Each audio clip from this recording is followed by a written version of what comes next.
Olá, está entrando no ar o programa Vida Nova. Programa Vida Nova, que é uma realização da Igreja Batista Vida Nova, o Santuário da Família e do Centro de Recuperação Vida Nova. Há mais de 16 anos, transformando vidas e restaurando famílias. E eu sou o Pastor Oliveira, aquele que ora por você.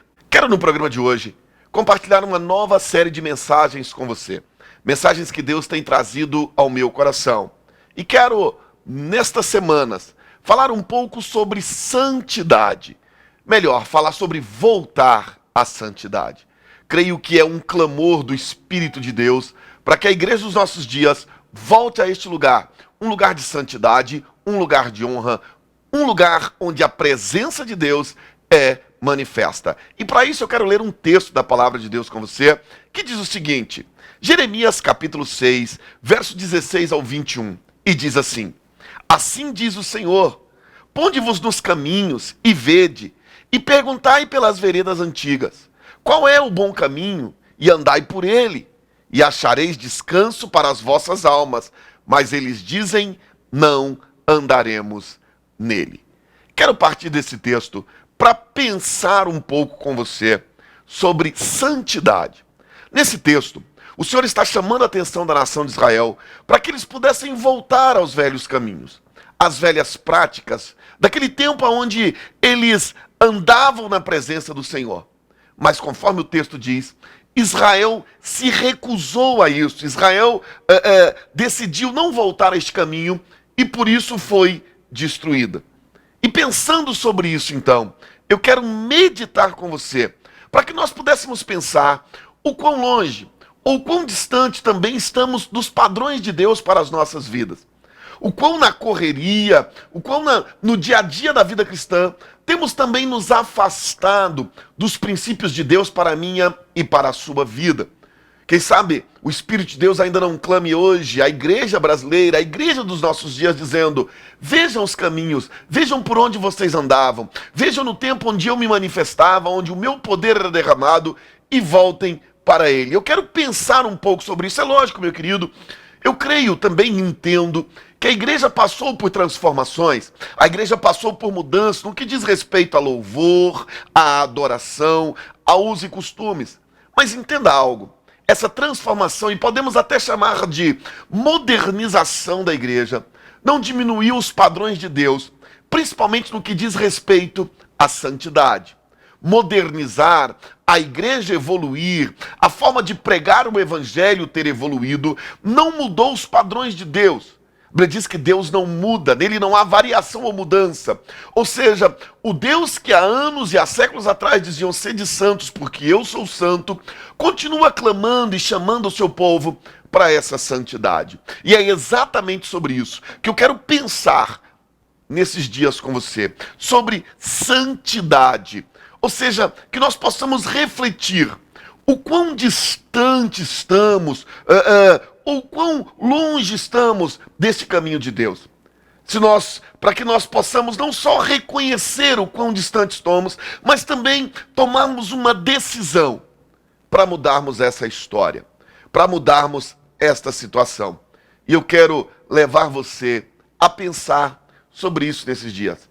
Quero te convidar, você que está me assistindo, a começarmos esta jornada de transformação das nossas vidas. Isaías, no capítulo 59, o verso 1 e 2, o Senhor diz assim: olha, eis que as mãos do Senhor não estão encolhidas para que não possa salvar, nem agravados seus ouvidos para que não possa ouvir. Mas as vossas iniquidades fazem separação entre vós e o vosso Deus, e os vossos pecados encobrem o seu rosto de vós, para que não vos ouça.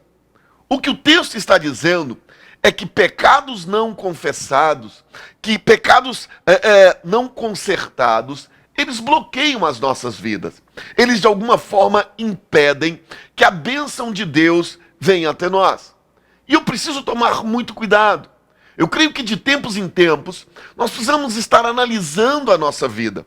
Nós precisamos estar pensando sobre nossa vida cristã e fazemos esse parâmetro. Se realmente temos andado segundo a vontade de Deus, ou se temos sido envolvidos por tantas coisas que temos perdido o foco, que temos perdido o alvo. Precisamos tomar muito cuidado com algo que eu costumo chamar de síndrome de Sansão. Quando lemos a Bíblia em Juízes, capítulo 16, a Bíblia diz que Sansão, ele vai a Gaza, e ali ele deita-se com uma prostituta. A Bíblia diz que por volta da meia-noite, ele se levanta, quem sabe ali como homem de Deus, ele diz, o que eu estou fazendo aqui? Olha, ele cai na real, ele cai em si, e a Bíblia diz que ele quer ir embora, mas a Bíblia diz que os portões da cidade estavam trancados. Ele chega diante desses portões, e se pensarmos em tempos bíblicos, meu querido, estamos falando de grandes portões, estamos falando de grandes estruturas. Mas a Bíblia diz que Sansão, ele arranca tudo isso, carrega tudo isso nos ombros, e a Bíblia diz que ele vai para o Monte Hermon. Bom, se formos pensar aqui calmamente, quem sabe diante daquele portão, Sansão diz, olha Senhor, me arrependo. Quem sabe Sansão não fez aquela oração que eu e você já fizemos, do tipo, Senhor, se não der problema, eu nunca mais faço isso. Senhor, se ninguém descobrir, eu nunca mais cometo esse pecado. Senhor, olha, me guarda, não deixe que eu passe vergonha. Quem sabe essa foi a oração de Sansão, e ele arranca aqueles portões, e ele vai, e a Bíblia diz que ele vai para o Monte Hermon. Parece estar tudo bem, se Sansão não tivesse pecado deitados com uma prostituta. E quando eu falo sobre tomar cuidado com a síndrome de Sansão, estou dizendo para que não sejamos confundidos com o amor de Deus com a tolerância do pecado. Sansão, ao sair dali, subir para o Monte Hermon, quem sabe dizia, não, Deus me entendeu, mas não houve problema nenhum, porque afinal de contas eu escapei, porque afinal de contas os inimigos não me pegaram. Mas na verdade, quando lemos a história de Sansão, descobrimos que ao invés de ir para o Monte Hermon, ele devia ter consertado com o sacerdote. E por não fazer isso, nós descobrimos que a vida de Sansão é destruída exatamente em Gaza. O que eu quero dizer com isso? É que pecados não confessados, eles geram um ciclo vicioso. Pecados não confessados, eles geram um ciclo de destruição na nossa vida. E foi exatamente isso que aconteceu com Sansão. E precisamos tomar cuidado para que isso não aconteça nas nossas vidas. A Bíblia diz que ele vai, e eles vai para o Monte Hermon, e Sansão continua vivendo a sua vida. Ele não conserta esse pecado, ele não confessa o seu pecado, ele nem se importa tanto com a santidade, e ele continua vivendo a sua vida. Mas nós chegamos em Juízes, no capítulo 16, o verso 20, e para mim tem um dos textos mais tristes da Bíblia Sagrada, onde diz assim, e disse ela, e aqui Sansão com Dalila, os filisteus vêm sobre ti, Sansão. E despertou ele do seu sono e disse, sairei ainda essa vez como dantes, e me sacudirei, porque ele não sabia que já o Senhor se tinha retirado dele. O Espírito de Deus se afasta de Sansão, e ele nem percebe isso. Ele continua vivendo a sua vida cristã. Quem sabe nos nossos dias, Sansão continuava indo para a igreja, Sansão continuava cantando hinos de louvor, Sansão continuava vivendo a sua vida cristã, mas ele ainda não tinha noção que o Espírito de Deus tinha se retirado dele. Ele nem percebeu que o Espírito de Deus estava longe da sua vida. E é exatamente isso, irmãos, que a falta de santidade faz conosco. Ela não nos impede de continuarmos vivendo vida cristã. Elas não nos impedem de continuarmos indo para a igreja. De até, quem sabe, adorarmos e até chorarmos no culto. E até, quem sabe, como um tanque de Betesda, vez ou outra, o anjo agitar as águas e nós sentimos a presença de Deus. Mas o grande problema é que pecados não confessados, eles geram um ciclo de destruição e de ruína. Muitos homens na Bíblia continuaram vivendo a sua vida cristã sem a presença de Deus. Continuaram vivendo a sua vida com Deus sem a presença de Deus. Nós vemos isso também muito claro na vida de Saul.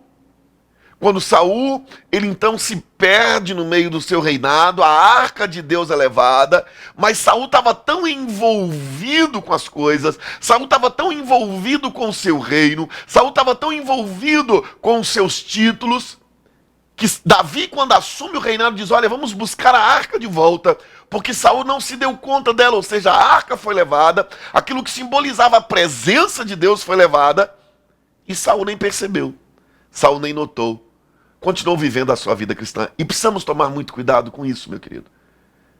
Por isso, volto a alertar e a dizer, de tempos em tempos, precisamos parar e refletir o quão perto ou longe ainda estamos da presença de Deus. Porque é muito fácil nos perdermos no meio de tudo isso. Nós temos Noé.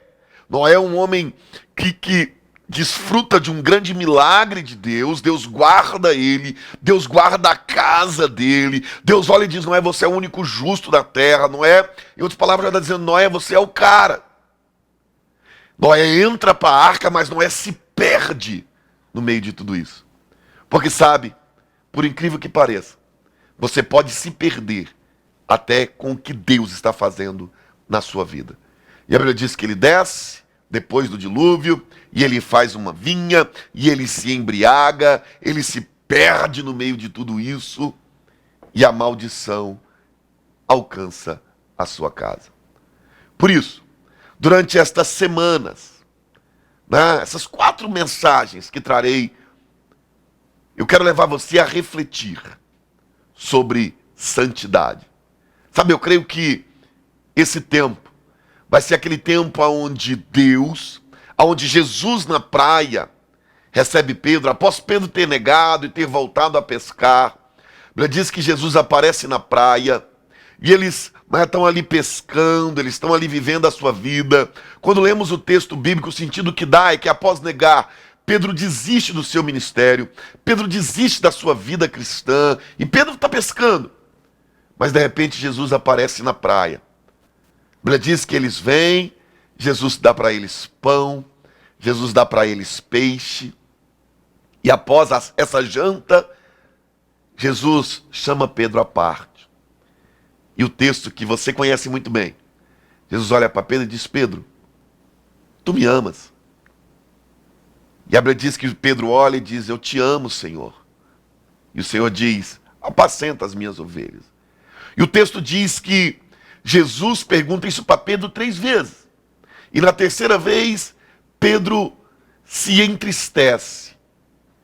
E quando vamos ler esse texto no original, a palavra que Deus usa para amar para Pedro é a palavra ágape, que é um amor sacrificial. Um amor que está disposto a morrer. Porque se Pedro tinha dito lá atrás, dizendo: Senhor, todos podem te abandonar, menos eu. Todos podem te deixar, mas eu nunca farei isso. Pedro era o tipo de crente que se achava mais santo do que todo mundo, mais perfeito do que todo mundo, mais fiel que todo mundo. E a prova disso é que quando eles estão sentados à mesa da Santa Ceia, e Jesus diz assim: uns dos que estão aqui vão me trair. Ele vira para João e diz: João, pergunte o mestre quem é. Porque ele sabia que se João perguntasse, Jesus responderia assim como Jesus respondeu para João, dizendo: aquele a quem eu der o bocado molhado é o que vai me trair.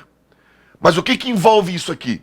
É que Pedro está dizendo para João: João, do meio dos 12 aqui, os únicos 2 que nunca vão trair sou eu e você.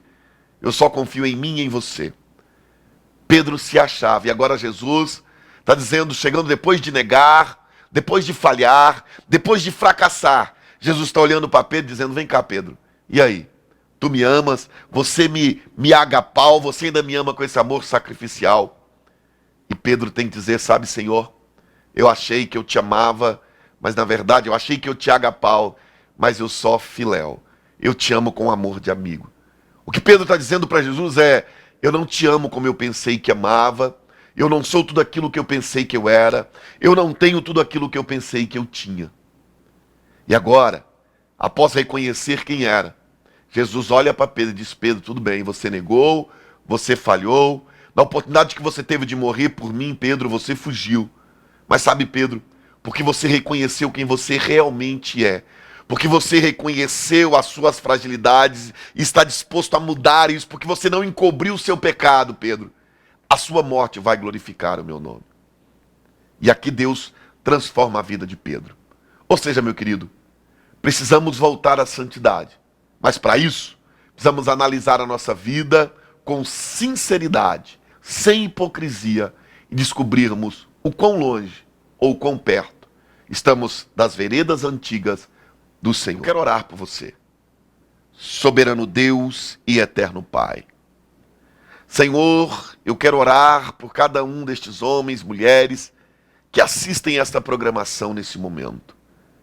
Que decidiram, ó Pai, de uma forma sincera, analisar as suas vidas. Que pedem perdão nesse momento e tomam a decisão de voltar, ó Pai, a um caminho de santidade e retidão. Abençoa os teus filhos, Pai, dá-lhes bênção e vitória, em nome de Jesus Cristo. Amém.